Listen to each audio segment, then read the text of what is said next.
મિત્રો અત્યારે આ કપાસે આપ્યું છે આપણને મોટું એમ કહેવાય કે એને જેવો જવાબ આપ્યો આપણે એને પ્રશ્ન પૂછ્યા.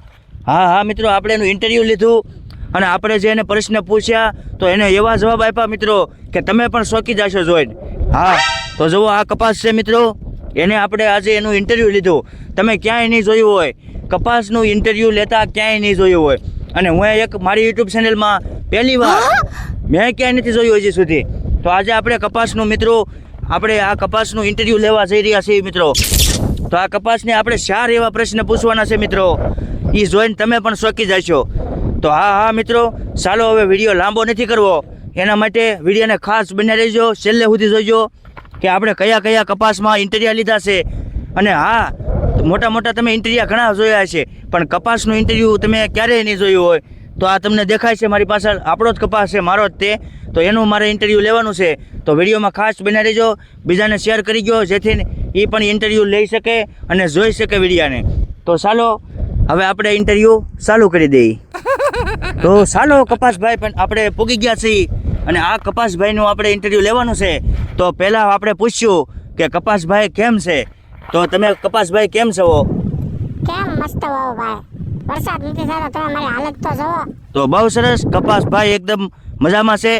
તો આ એક પ્રશ્ન આપણે કપાસભાઈને પહેલાં પૂછ્યું, તો હવે આપણે બીજા કપાસભાઈને ઓલકા પૂછશું કેવો પ્રશ્નનો જવાબ આપણને આપે છે અને કેવો પ્રશ્ન પૂછવાનો છે એ વિડીયોમાં ખાસ તમે બન્યા રહેજો. તો ચાલો જઈએ બીજા પ્રશ્ન તરફ.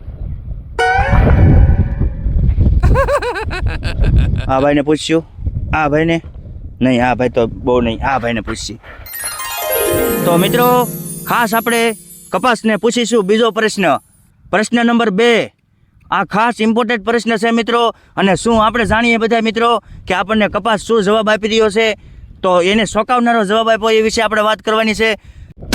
તો કપાસભાઈને આપણે પૂછી, કપાસભાઈ તમારી સૌથી મોટી ફરિયાદ કઈ છે?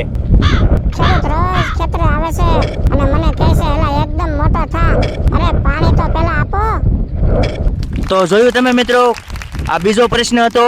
હવે આપણે બીજા કપાસને પૂછીશું અને હવે આનકા આવી જાઉં આપણે. અને હવે આપણે પ્રશ્ન નંબર 3. તો આ કપાસને આપણે પૂછશું પ્રશ્ન નંબર 3. તો ખાસ વિડીયોમાં બન્યા રહેજો. જઈએ પ્રશ્ન નંબર 3. હા મિત્રો પ્રશ્ન નંબર 3. તો કપાસભાઈ તમને સૌથી વધુ કોણ ગમે એ જરાક અમારા દર્શક મિત્રોને જણાવી દો. વાદળ પણ એ તો ફોટો પડાવીને જતો રહે છે, વાદળ વરસાદ લાવતું નથી. તો જોયું મિત્રો પ્રશ્ન નંબર 3. હવે છેલ્લો પ્રશ્ન મિત્રો આપણે કપાસને પૂછવાનો છે, છેલ્લો. એ છે ઇમ્પોર્ટન્ટ. તો તમે જોઈજો મિત્રો. તો હાલો આપણે આનકા આ ભાઈને પણ આપણે પૂછીએ, કપાસભાઈને આ કપાસને પૂછવાનો છે છેલ્લો પ્રશ્ન. તો ચાલો છેલ્લો પ્રશ્ન તમે સંભળાવું. તો પ્રશ્ન નંબર 4 છેલ્લો. આ પ્રશ્ન જે ઇમ્પોર્ટન્ટ છે મિત્રો એ ખાસ તમે જોઈજો. આપણે બંને કપાસને પૂછીશું કે તમારે પ્રશ્ન જે છે એનો આપણે તમારું ઇન્ટરવ્યૂ લીધું છે. તો હવે છેલ્લો પ્રશ્ન તમને પૂછવાનો છે મિત્રો. તો કપાસનો જે પ્રશ્ન છે એ ખાસ જોઈજો કે કપાસભાઈ કાલે વરસાદ આવી જાય તો તમે શું કરો એ દર્શક મિત્રોને જણાવો. કાલે ઘટાટોપ વાદળા થઈ જાય અને વરસાદ આવી જાય ફૂલે ફૂલ તો તમે શું કરો? તો હું ખુશ બની જાઉં અને હું પણ કહું કે હવે મજા આવી, ફૂલ મજા આવે. ફૂલ બાકાજી કે વાહ ભાઈ વાહ ખેડૂત ભાઈ, તમારી મહેનત બહુ અમને મજા આવી. તો જોયું મિત્રો પ્રશ્ન નંબર 4 પૂરા થઈ ગયા છે અને આવી રીતે કપાસનું ઇન્ટરવ્યૂ હતું મિત્રો. તો તમને વિડીયો ગમ્યો હોય તો બીજાને શેર કરજો, લાઈક કરજો અને આપણી YouTube channel Mansukh R Solanki વ્લોગને સબસ્ક્રાઈબ કરવાનું ભૂલતા નહીં. તો આવા વિડીયો જોવા માટે ખાસ આપણી યુટ્યુબ ચેનલને સબસ્ક્રાઈબ કરી નાખજો. તો ફરી મળીએ બીજા એક વિડીયો સાથે. ત્યાં સુધી બધાને જય માતાજી. અને વિડીયો કેવો ગમ્યો છે ખાસ કોમેન્ટ કરજો મિત્રો. જય માતાજી.